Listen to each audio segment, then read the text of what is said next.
날씨가 점점 더워지는 것 같아요. 그렇죠? 네. 교회는 공사의 시즌이 돌아왔습니다. 이제 전기부터 해서 무장실 에어컨이 고장나더니 이제 이어서 로비 에어컨까지 고장난 것 같아요. 네, 줄줄이 지금 연달아 계속 이제 공사할 일들이 막 계속 생겨지네요. 어쨌든 더워지는데 또 건강 잘 챙기시기 바랍니다. 오늘 본문 가운데 사도행전 20장, 특히 이제 사도행전은 복음이 세계적으로 전해지는 이 역사에 대해서 또 말씀하고 있는데, 복음이 누군가에 의해서 또 전해지고 또 전해져서 지금까지 온 거죠. 복음 전파의 순간은 한 번도 수월한 적은 없어요. 누구에게나 다 복음 전파의 순간은 이제 어려울 수밖에 없는데, 어제도 나눔하면서 이제 하영이한테 전도 좀 해라 했더니 쉽지 않은 것 같아요. 저분도 전도하는 게 쉽지 않으면, 애들도 쉽지 않으면 이제 어른도 쉽지 않은 거죠. 그래서 너 네 나이에 전도 안 하면 언제 전도할래? 잠깐 좀 그런 얘기를 했었는데요. 복음 전파는요, 애나 어른이나 뭐 예전이나 지금이나 다 마찬가지로 다들 이제 좀 부담스럽고 힘든 과정이죠. 그럼 사도 바울은 날마다 좀 기쁜 마음으로 평안하게, 아주 전도가 사명이기 때문에 날마다 그냥 전도만 생각하면 가슴이 뛰고 벅차올라서 기쁨과 소망함 가운데 나가서 복음을 전했는가? 날마다의 삶이 그렇지는 않았을 것 같아요. 계속해서 좀 낯선 환경에 처해 있어야 되고 다양한 사람들을 만나고 움직이다 보면 또 여러 가지 이제 예측할 수 없는 상황. 그러니까 사람이 예측할 수 없는 상황을 계속해서 만나는 것 자체가 여러 가지 좀 스트레스로 다가올 수밖에 없거든요.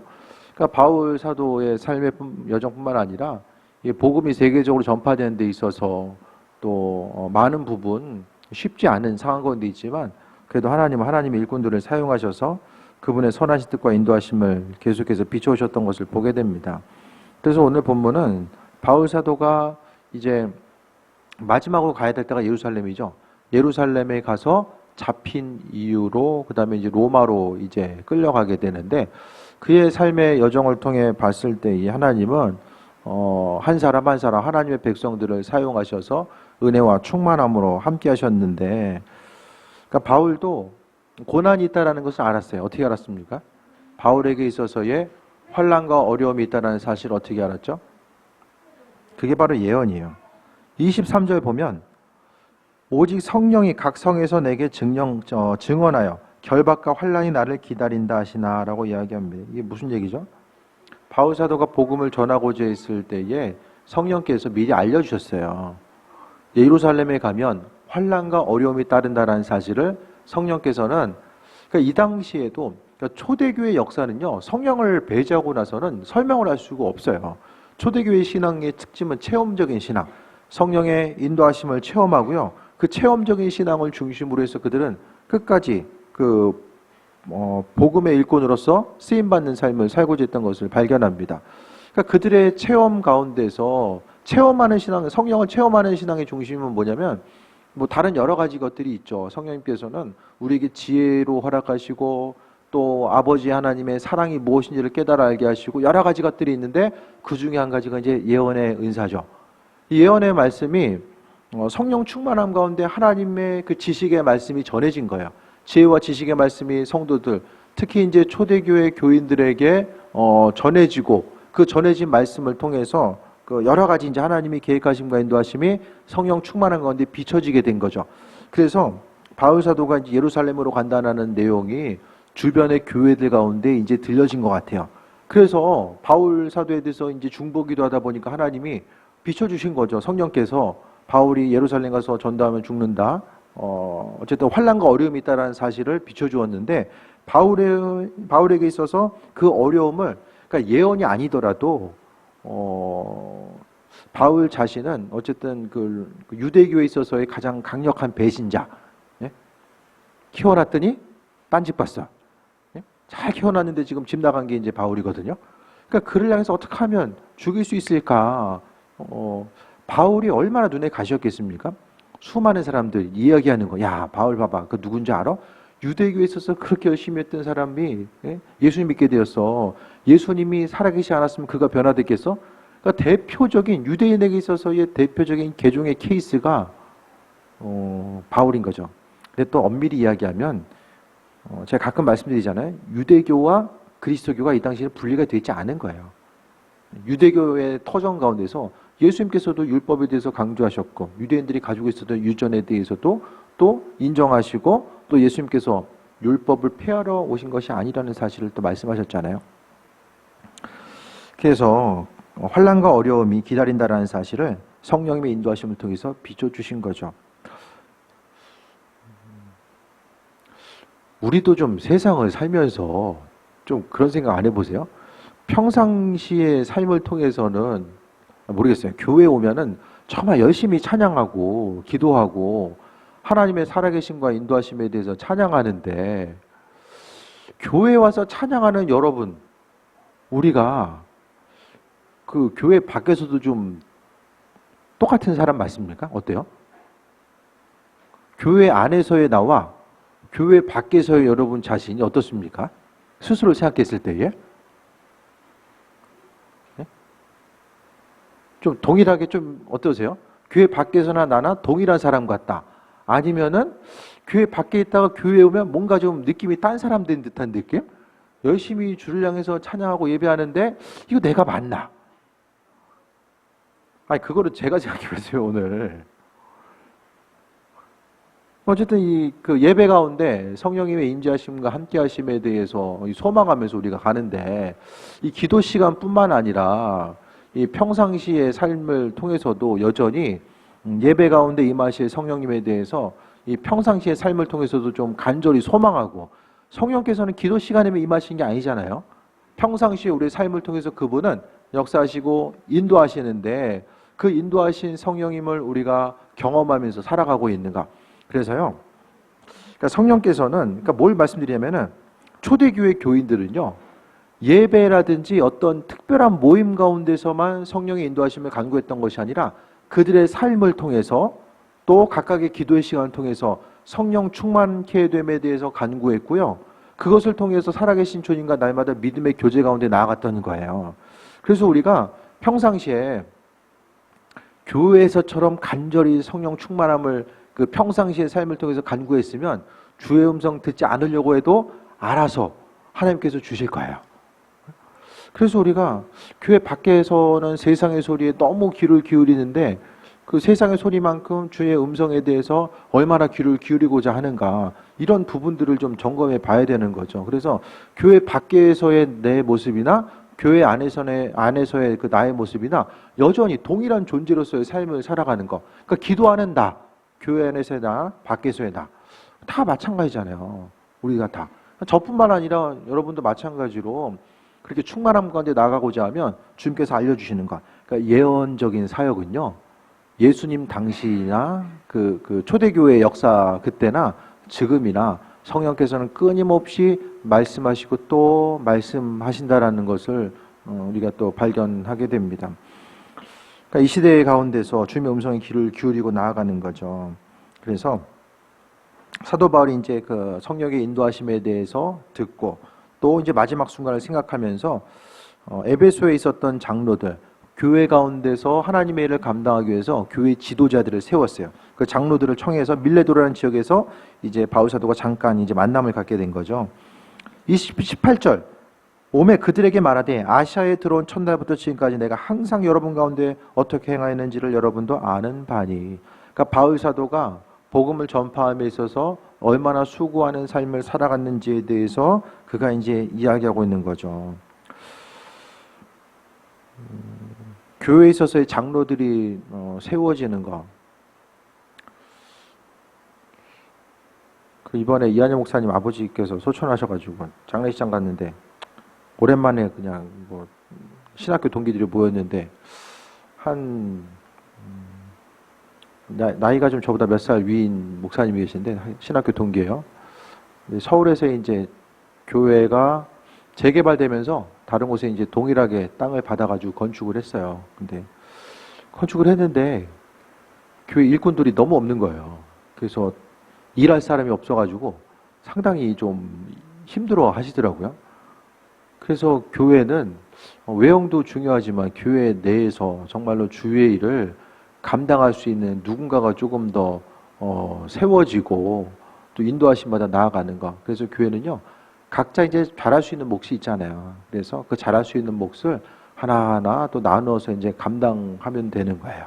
그래서 교회 가운데 일꾼들이 세워지고 목회자는 목회자로서, 평신도는 평신도로서 하나님의 일들을 감당하면서 나아가는 거죠. 그래서 사도 바울은 위임했어요, 위임. 과감하게 자신의 일들을 그 장로들에게 위임하고 또 움직이는 거죠. 왜냐하면 바울 사도는 한 곳에 있었던 목회자가 아니에요. 그는 복음을 전해야 되는 이런 선교 사명을 감당하다 보니까 한 곳에 머무를 수가 없었던 거예요. 그래서 자신의 직임을 장로들에게 과감하게 위임하고 그는 또 다른 방향으로 이렇게 움직이고자 했었던 모습에 대해서 발견하는 거죠. 그러니까 하나님께서 맡겨주신 직임, 그 직분에 대해서 우리가 이제 소중한 것으로 받고 또 주님 오시는 그날까지 존귀하게 쓰임받는 것, 일꾼으로서 쓰임받는 사명을 또 감당해야 됨을 또 말씀드립니다. 19절에 보면 곧 모든 겸손과 눈물이며 유대인의 관계로 말미암아 당한 시험을 참고 주를 섬긴 것. 이 지금 바울 사도가 교인들을 어떻게 섬기고 교회를 어떻게 개척했는지를 장로들이 알고 있는 바에 대해서 다시 한번 이야기하고 있는 거예요. 자신의 삶이 겸손과 눈물이었다라고 고백하고 있습니다. 평상시의 삶의 모습이 겸손과 눈물이었고 또 심지어는 같은 유대인들, 그 유대인들에게 있어서 바울은 눈에 가시였기 때문에 아주 계속해서 바울을 공격하고자 하는 무리들이 존재했고요. 또 여러 가지 환난과 시험을 참으면서 주님을 섬겼다라고 합니다. 그러니까 예전이나 지금이나 복음 전파하기 수월한 순간은 한순간도 없었다라는 거, 이걸 잊으면 안 됩니다. 그래서 앞으로도 마찬가지로요, 주님 오시는 그날까지 앞으로 전도하기는 점점 더 힘들어질 거예요. 중국만 보더라도 이전에는 그래도 중국에 많은 신학교들이 세워지고요, 믿는 사람들이 그래도 많이 있었거든요. 뭐 지금은 다 이제 하도 이제 핍박을 하니까 지하교회로 이제 숨어들게 되죠. 그래서 점점 더 세계적인 상황을 보게 되면 이 복음을 전하는 것, 또 이 복음을 받아들이는 것이 주님 오심의 때가 가까우면 가까울수록 이게 쉽지 않은 환경 가운데 놓여 있다는 사실 또한 또 보게 됩니다. 그래서 시험을 참고 주를 섬기는 것, 그러니까 믿음 생활하는 게 제가 가끔 말씀드리잖아요. 이렇게 그러니까 뭔가 이렇게 좀 밝은 분위기, 푸르른 5월에 소풍 가는 그 느낌이 아니잖아요, 성경은. 구약은 구약 나름대로 맨날 죄져가지고 그냥 계속 두드려 맞고 회개하면 하나님께서 또 살려주시고, 또 신약에 보면은 땅끝까지 이르러 복음 전해야 되니까 이들은 한 곳에 머무를 수가 없는 거예요. 그러니까 예수님을 전해야 되는 것, 그 주님께서 하늘로 올라가시면서 이 사명을 감당하라고 말씀하셨기 때문에 그와 같은 사명 때문에 그들은 제자리에 머무를 수가 없었다라는 것을 또 이야기합니다. 그래서 시험을 당하고 주를 섬긴 것, 또 20절에 보면 유익한 것은 무엇이든지 공중 앞에서나 각 집에서나 거리낌 없이 여러분에게 전하고 가르치고,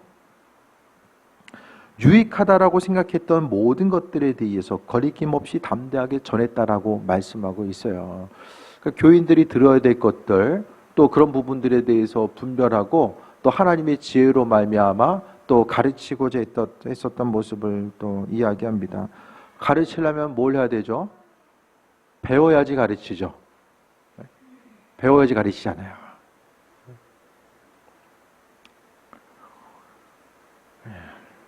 어제 동기가 물어보길래 교회 17년 있었다고 했더니 17년 어떻게 있냐? 한 교회 17년 어떻게 있냐? 제가 몇 년 있었는지 잘 헷갈려요. 맨날 이렇게 올라가니까 사실 18년째거든요. 계산해 보니까 18년째더라고요. 여러분도 대단한 거예요. 진짜 똑같은 설교 수십 번씩은 들었을 텐데, 그죠? 예? 그래도 뭐 또 들을 거 있다고 또 와서 또 앉아 있는 거 보면은 대단한 거예요. 예, 저도 쉽지 않아요. 이게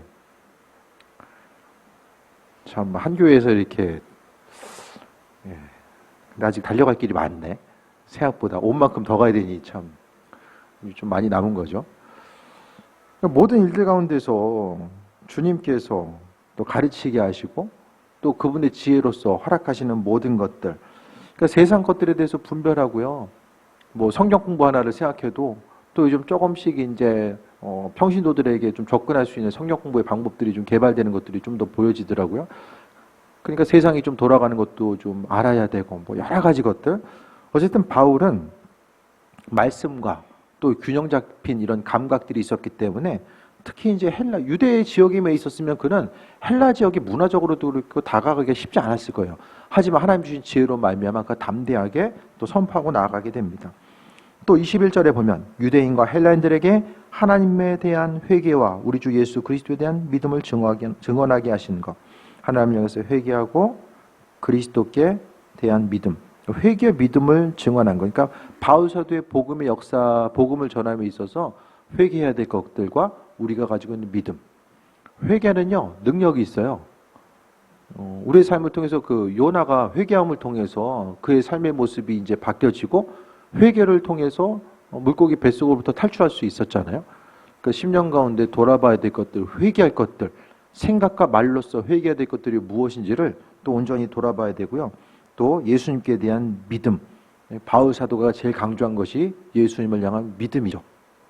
그래서 서두에 말씀드렸던 것처럼 나는 누구인가? 나는 하나님께 예배하는 사람인가? 그러니까 평상시의 삶이 바쁘다 보면 그 예배자라는 사실을 잘 잊어버려요. 여러분 교회 올 때 어떤 마음을 가지고 오십니까? 예배에 참여하기 전에 어떤 마음을 가지고 오세요? 또 개별적으로 기도할 때도 어떤 마음을 가지고 오십니까? 그러니까 교회에 오기 전부터 우리가 가지고 있는 이 믿음의 원리가 작동이 되어야 돼요. 그러니까 주님께서 오늘 저녁 시간도 허락하신 은혜에 대해서 소망함을 가지고 나아가고요. 우리의 삶의 주인 되셔서 행하실 것에 대해서 바라보며 나아가는 것. 그냥 습관적으로 반복하는 것이 아니라 아버지께서 주실 것에 대한 소망함. 그러니까 믿음이라는 것은 한 가지 한 가지의 그리스도 예수의 이름을 통해서 의미를 부여하는 거예요. 그 의미를 부여하다 보면 하나님께서는 믿음의 고백대로 이루시는 것들을 이야기합니다. 그래서 우리는 회개하고 믿음을 증언한 것. 그래서 19절부터 21절까지는 바울 사도가 에베소라든지 그런 교회에 다니면서 핵심적으로 자신이 행했던 것들, 가르쳤던 내용들을 다시 한번 이야기하고 그와 같은 사명들을 왜 이야기하냐면 그 장로들이 동일하게 주님 주신 마음을 가지고 사명을 감당해야 되는 것. 이게 지금 본문의 내용들은 서로 이렇게 눈물 닦으면서 이야기하는 거예요. 이 마지막 순간 앞으로는 다시 볼 수 있는 가능성이 거의 없거든요. 이후에 이제 예루살렘으로 갔다가 로마에 압송돼서 거기에 좀 자유로운 시간들이 있었지만 이제 얼굴을 보면서 나아가는 것 자체가 이제 쉽지 않은 좀 상황이었던 거죠. 그러면서 바울 사도가 이야기합니다. 23절에 다시 한번 보면 오직 성령이 각 성에서 내게 증언하여 결박과 환난이 나를 기다린다 하시나 환난과 어려움이 기다리고 있다는 사실을 알려주셨어요. 그 어려움이 있으면 어떻게 됩니까? 대비하고 조심해야죠. 근데 바울 사도가 24절을 통해 이야기합니다. 내가 달려갈 길과 주 예수께 받은 사명 곧 하나님의 은혜의 복음을 증언하는 일을 마치려면은 나의 생명조차 조금 더 귀한 것으로 여기지 아니하노라라고 합니다. 이건 바울 사도의 신앙 고백입니다. 맡은 바 사명에 대해서 그가 어떤 마음을 가지고 사명을 감당했는지에 대해서 이야기하는 신앙 고백이죠. 오늘 바울의 고백을 통해 볼 수 있는 건요. 어떤 예언보다 우선시 되어야 되는 것은 사명입니다. 사명. 그러니까 예언에도 깊이가 있는 거예요. 예를 들어서 누군가가 이제 예를 들어서 선교를 가야 돼. 하나님께 그 공동체 위에서 이제 기도하다 보니까 어떤 분이 이제 기도했을 때에 그 사람 선교 가면 어려움 당한다. 이제 이렇게 이제 예언의 말씀이 이제 주어진 거예요. 오늘 사도바울과 같이. 그러면 거기까지 주어진 걸 보면은 선교 가면 어려움 당한다면은 이 사람은 선교 사명이 아니다라고 파악할 수도 있잖아요. 그렇게 받아들일 수 있잖아요. 그런데 조금 더 이제 예언도요. 교회 가운데서 이루어지는 예언의 그 수준이 있고요. 또 개인 가정을 위한 예언, 또 나라와 민족, 공동체를 위한 그 예언의 수준, 이 깊이가 이 직임 따라서 하나님께서 맡기신 직임 따라서 다를 수밖에 없어요. 그러니까 바울 사도는 하나님께서 주신 그 어려움들, 그러니까 예루살렘에 가서 당하는 이 어려움들이 무엇인지를 알았었고 예언의 내용들을 들었을 때 어려움 당한다는 것을 알았는데 중요한 것은 하나님께서 원하시는 것 자체는 어려움이 있기 때문에 그 자리에서 멈추는 것이 아니라 그 어려움의 순간을 뚫고 나아가는 것. 그래서 복음의 그 증인으로서의 삶을 살아가는 것 자체를 이야기하는 거죠. 그래서 우리가 시대를 생각하고 분별할 때마다 잊지 말아야 될 것은 주님 오심의 때가 조금씩 가까움에 있어서 복음 전파의 사명을 이제 감당하지 않으면 안 되는 시기가 된 거예요. 어제 또 하영이한테 야 너는 친구들 중에서는 부모님 절에 다니는 애들이 많대. 멤버들 중에서 절에 안 다니는 집 찾아. 찾으라고 했어요. 찾으라고. 맨날 노는 애들하고 놀지 말고 좀 찾아봐라. 노는 거 좋아하시는데 좀 찾아봐라. 이렇게 얘기를 했거든요. 그러니까 중요한 것은 그러면서 이제 제가 야, 너 천국 가고 친구들 지옥 가면 어떡하냐. 뭐 이런 이제 원론적인 얘기를 좀 해줬어요. 그러니까 우리가 이 땅을 살아감에 있어서 복음 전파에 대해서 우리가 잊지 말아야 될 것은 정말 주님의 오심의 때가 조금씩 가까운다라는 거. 이게 저만 느껴집니까, 여러분? 네? 여러분 안 그러세요? 나만 좀 이렇게 비관론적으로 좀 세상을 보는 거예요, 지금? 네? 아니, 어떠세요? 좀 살만하세요? 다?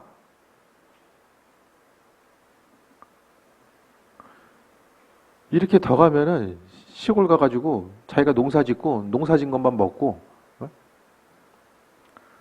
지금 시대적인 상황 자체가 이제 국지적인 어려움이 있고 그러니까 지금도 경제적인 뭐 어려움도 마찬가지잖아요. 일부분의 어려움들이 아니라 계속해서 이제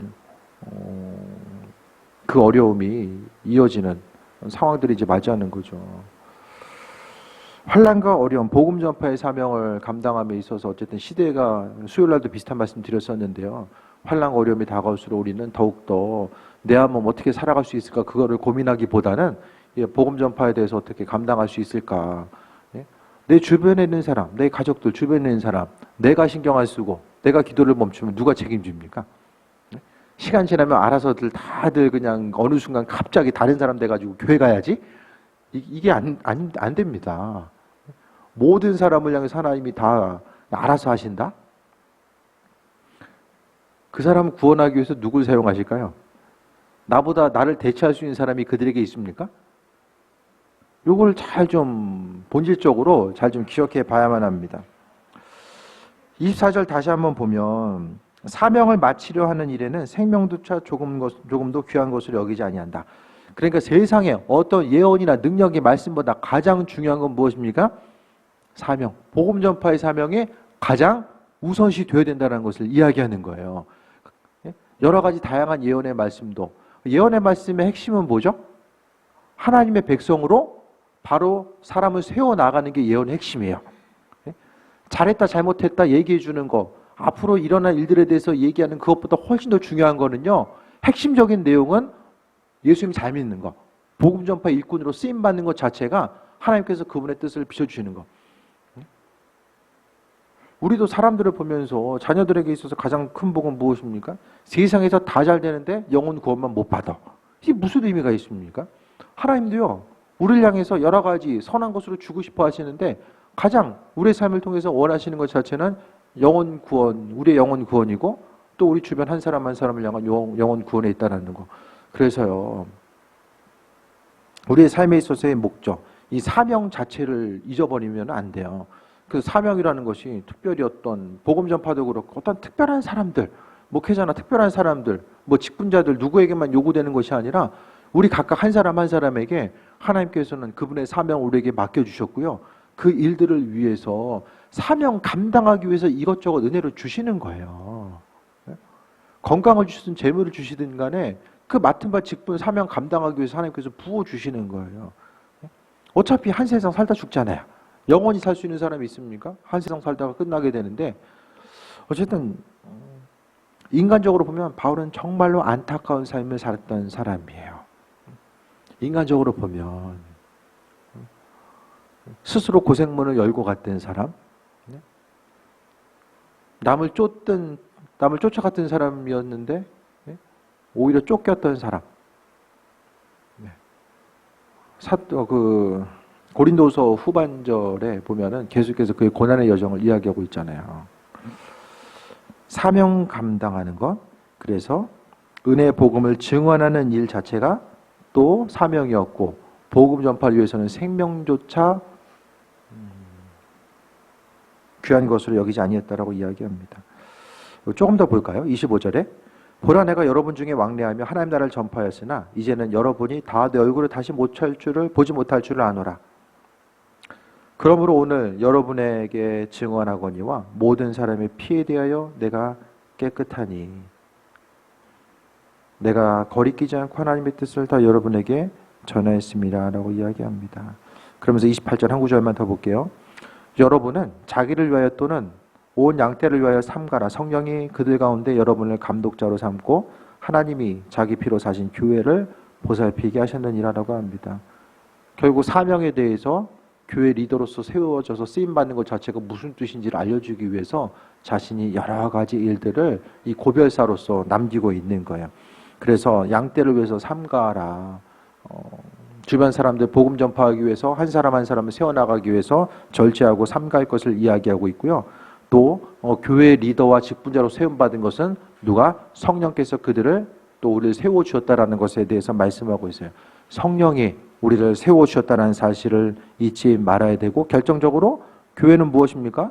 바울이 이해했던 교회는 하나님의 피로 사신 교회. 그러니까 각 교회는 하나님의 피값입니다.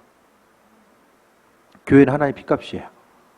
그러니까 소중하지 않은 교회는 없어요. 큰 교회나 작은 교회나 교회는 주님의 피로 세우신 교회. 그리스도 예수 주님의 보혈이 아니었으면 교회는 세워질 수 없는 거죠.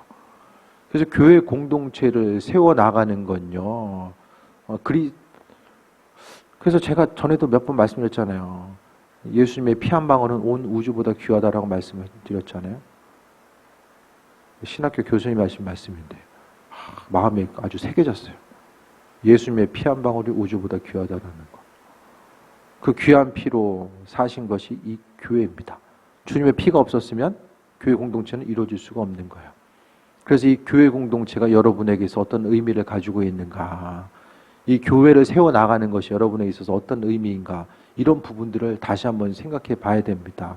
교회는요, 하나님의 능력, 은혜, 충만함이 있어줘야 되고요. 그 은혜와 충만함은 사명을 감당하고자 하는 이들에게 하나님께서 주신 거예요.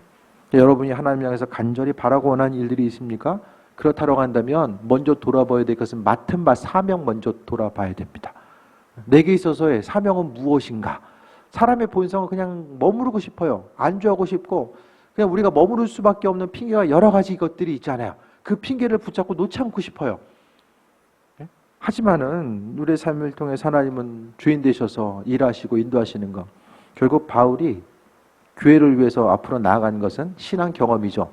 예수님을 만난 경험, 또 그분께서 은혜로 베푸신 경험. 우리의 삶의 여정도 마찬가지입니다. 지난날 주께서 우리를 만나주시고 은혜로 함께해 주셨던 그 신앙 경험을 붙잡으시고요. 사명 감당하면서 나아가는 거예요. 지금은 주님의 사명이라는 단어 생각하면은 참 부담스럽지만 천국에 가서 분명히 하나님께서는 우리가 그 주님의 피로 사신 교회를 위한 하나님 나라를 확장을 위한 사명을 감당했는지에 대해서 어떻게 감당하는 삶을 살았는지에 대해서 분명히 물으실 거예요. 분명히 물어보실 거예요. 그때는 사명을 이렇게 감당했어야 되는데 이렇게 했어야 되는데 그때는 아무 소용이 없어요. 지금 우리가 지혜를 가지고 맡은 바 사명 어떻게 감당하면서 살아갈 수 있을까, 이런 부분들을 생각하는 거죠. 사단은 끊임없이 사명을 생각하면 부담이고 어려움이고 꼭 이거 나만 해야 돼, 요즘에 어떻게 해야 되나, 내 한번 간수하기도 힘든데, 이런 생각을 계속해서 불어넣는 거죠. 그러니까 내가 하기 싫어하는 것들은 사단은 좋아하는 거죠. 반대로. 말씀 정리합니다. 어떤 예언보다 앞선 것은 사명입니다. 왜냐? 교회는 그리스도의 피값으로 세워졌기 때문에. 우리가 이 무더운 여름날 교회 공동체에 모여서 예배하고, 교회는 하나님을 찬양하는 무리들이 있어야지만 교회가 유지될 수 있잖아요. 교회 공동체를 섬기기 위해서 수고하고 애쓰고 땀 흘리고 또 교회 공동체를 위해서 정말로 헌신하는 그 모습 하나님께서는 기억하시는 거예요. 그래서 우리가 예수의 이름으로 행하는 작은 것이라도 하나님께서 잊지 않으시고 은혜로 도와주신다라는 거예요. 그래서 성경에 나왔었던 대표적인 이 두 부류의 사람, 언젠가 말씀드렸었는데 바울 사도 또 부자 청년, 주님의 부르심 앞에 반응했었던 사도 바울은 우리가 바울 사도로 보면 참 인생 안타깝다. 저렇게 안 살았으면 훨씬 더 좋았을 텐데 신앙인들 누구도 바울 사도의 삶을 안타깝게 여기지 않아요. 반대로 이 부자 청년, 성경에 공통적으로 복음서를 통해서 공통적으로 이야기하는 부자 청년 조용히 사라져요. 그 다음에 성경에 이름이 없어요. 이름이 나오지 않아요. 그가 주의 일에 쓰임 받았으면 이름이 있었을 거예요. 신앙 공동체에서 그의 이름을 기억하고 부자 청년이 아니라 이름을 기록했을 거예요. 사라졌기 때문에 이름이 없는 거예요. 그 당시에는 스스로 옳다고 생각했던 일들을 선택했을지 모르겠지만은 많은 신앙인들이 부자 청년 이름을 기억하지 않는 그를 보면서 안타까운 마음을 가지고 바라볼 수밖에 없는 거죠. 우리의 이름도 마찬가지입니다. 우리의 이름이 사도 바울처럼 주의 이름 앞에 새겨질 것인가 아니면 조용히 사라질 것인가, 그것은 사명에 대한 우리의 자세입니다. 그래서 서두에 말씀드렸던 것처럼 교회 밖을 벗어났을 때 나는 누구인가? 하나님을 예배하는 예배자인가? 교회에서처럼, 아니면은 밖에서의 나의 모습은 좀 낯선 존재, 주님을 바라봐야 되는 그 온전한 존재가 아니라 좀 낯선 존재인가? 이런 부분을 생각하시고 결국 핵심은 그리스도 예수 주님과의 친밀한 관계성이 있다는 사실에 대해서 다시 한번 돌아보시고, 오늘 어떠한 예언보다, 그러니까 결국 하나님께서 주신 예언의 말씀은 그 정점은 뭐가 있습니까?